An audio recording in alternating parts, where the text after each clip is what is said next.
Hey there, Auntie Jen here, and today I'm going to show you how to make Auntie Jen's gluten-free hamburger soup. It's super easy, super delicious, and I think you'll really like it. So let's get started on it.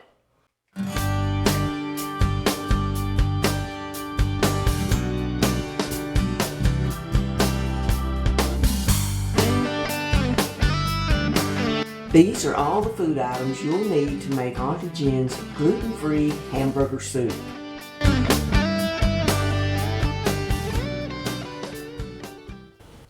Okay, first thing we're going to do to make Auntie Jen's hamburger soup is we're going to put some olive oil in our skillet, just enough to keep the hamburger from sticking. So we're just going to put a little bit in there. We may have to add more later, but right now, for my jug's about empty, we just got a little bit in there. We're going to turn our burner on. We're going to turn it on to about 7 and let that get a little warm. It don't have to be too warm. We can go ahead and put our hamburger in at any point. I just like to get it all over the skillet's bottom if I can.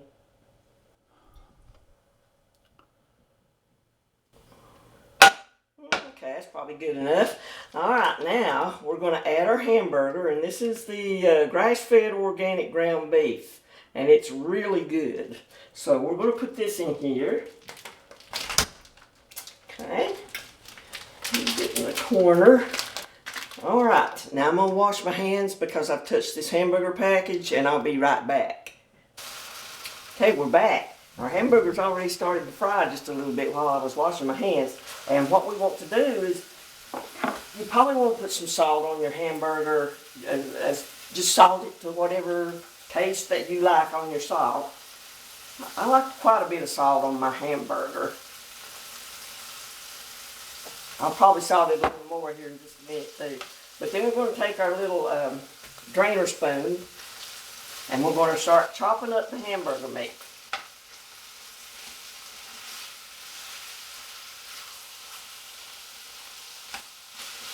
And you can make this hamburger in chunks as small or as big as you like. Just remember though that the bigger the meat chunks, the more you have to fry it. So, just to get it done. But you probably don't want it so thin that it's just like pinhead size. You don't want to do that. You want to have a little bit of chunk. But always make sure that you get it the way you want it there. Okay, I've got that chopped up a little bit. I'm going to add just a little more salt.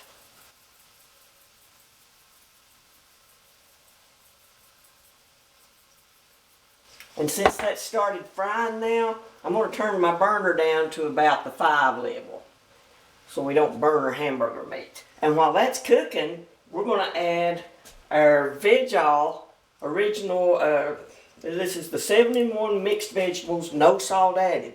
Now, there's another version of this Veg-All, and it is not the no salt added. And to me, it has some questionable ingredients that could contain gluten. So make sure that you get the no salt added, and always read your ingredients. Okay, so we're going to use 3 cans of this Veg-All. We're going to put it in our pan here, or our pot. Okay. And then we're going to turn our large burner on high. So we're going to let this start to boil while our hamburger's cooking. Alright, we're going to check this out just a little bit more, and we'll be back in just a minute. And watch this tip while we're doing that, and we'll see you in just a moment.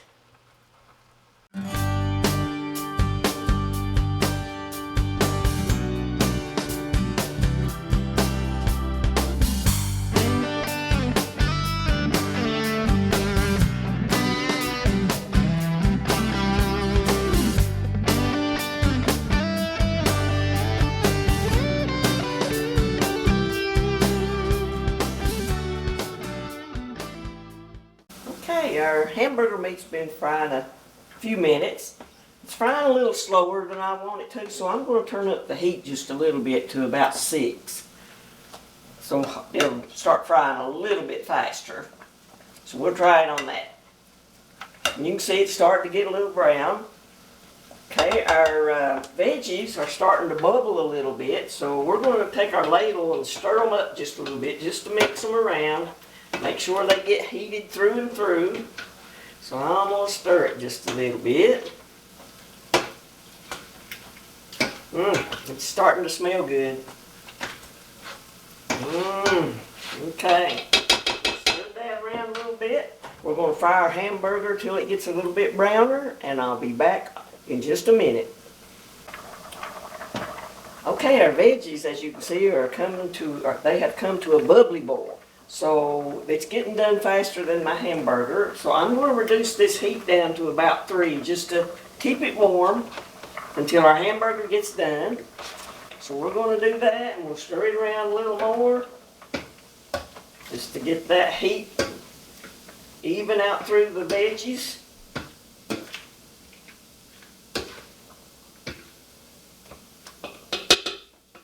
Alright, now let's check our hamburger. It's still frying a little slower than I want, so I'm going to turn it back up to 7. See if we can't get it done a little bit faster without burning it.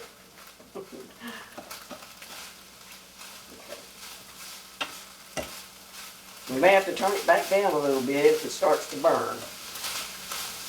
And it sounds like it is frying a little too fast, so I am going to turn it back down a little bit.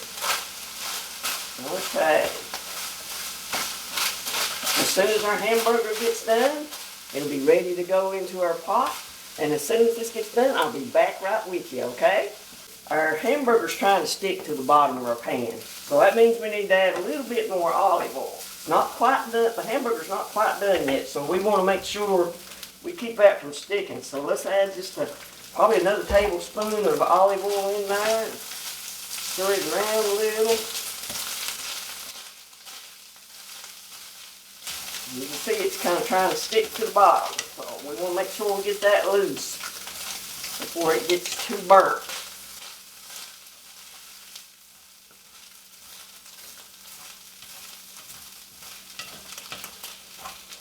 And I'm just taking the edge of my spoon and kind of scraping the bottom of the skillet to get the part that got stuck off of there.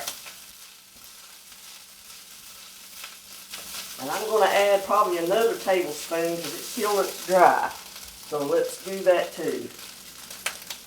Okay, that's probably about 2 tablespoons.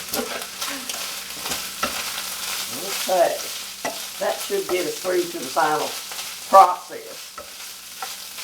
And it's starting to brown pretty good, so we're getting there. We don't like much more being done. Just keep stirring it around so it don't stick to the bottom if it starts to do this on you. And just take the bottom of your spoon and scrape up anything that's trying to stick.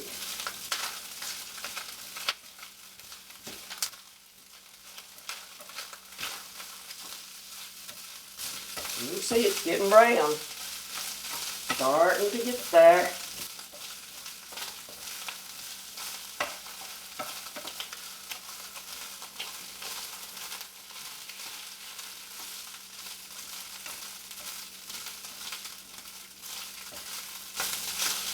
I'm going to cut into one of my bigger chunks and see if it looks done in the inside there. Make sure I don't see any pink. Yeah, it's getting just about done. I'm going to leave it probably another minute, and then we'll put it into the pot. And lay it around here just a little bit.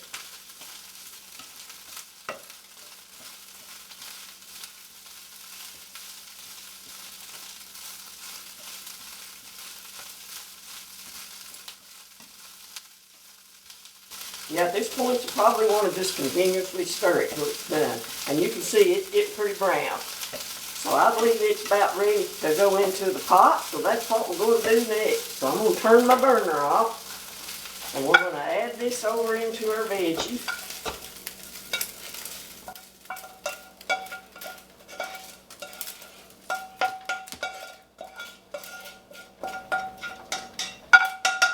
Okay. Now, I'm going to take my ladle and stir this around. So stir the hamburger meat around into the veggies just to mix it up good.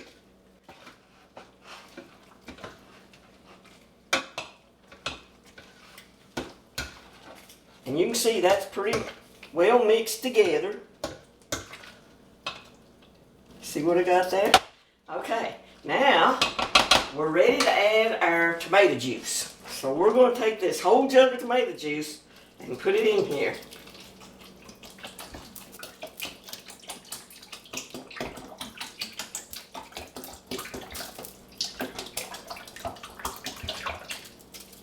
And that makes about a pot full there. Okay, now we're going to stir that around into it, and we're going to turn our burner back up to high on our large burner. Going to mix it around. And this soup really is delicious. But now I will tell you, if you have acid reflux, you may want to be careful with this. I have acid reflux and I can eat it in small amounts. But now if I try to eat too much of it, it will bother me. So you might want to, if you've got acid reflux, you may want to go easy on it. Not eat too much of it at one time. And make sure you take your medicine. Alright, we're going to let that come to a boil. And we'll be stirring it occasionally. So, you know, as it goes along, when it starts to bubble up, we'll stir it around. We'll make sure everything gets heated through and through. And it'll be done here in just a minute. So, I'll be back when it's finished. Alright, you can see our soup has come to a bubbly boil. I'm going to stir it again.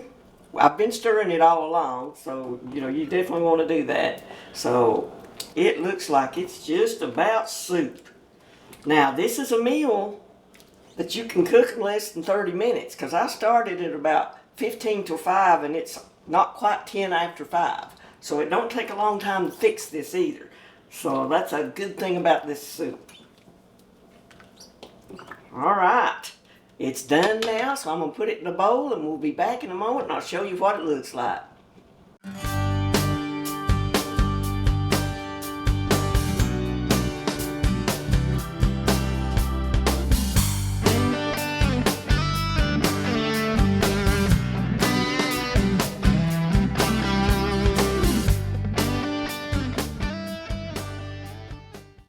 Alright, here's Auntie Jen's gluten-free hamburger soup. Boy, don't this look delicious? It smells good too. And you also can serve this with like yellow cornbread that's gluten-free. So it's really good with cornbread. I love it with cornbread. But look at that soup. Does that not look good? Alright, I hope you enjoy this recipe. And don't forget to subscribe now. And also, make sure to like, leave me a comment, and share it so other people can enjoy this gluten-free food too. Alright, Auntie Jen signing off. I'll catch you on the next recipe.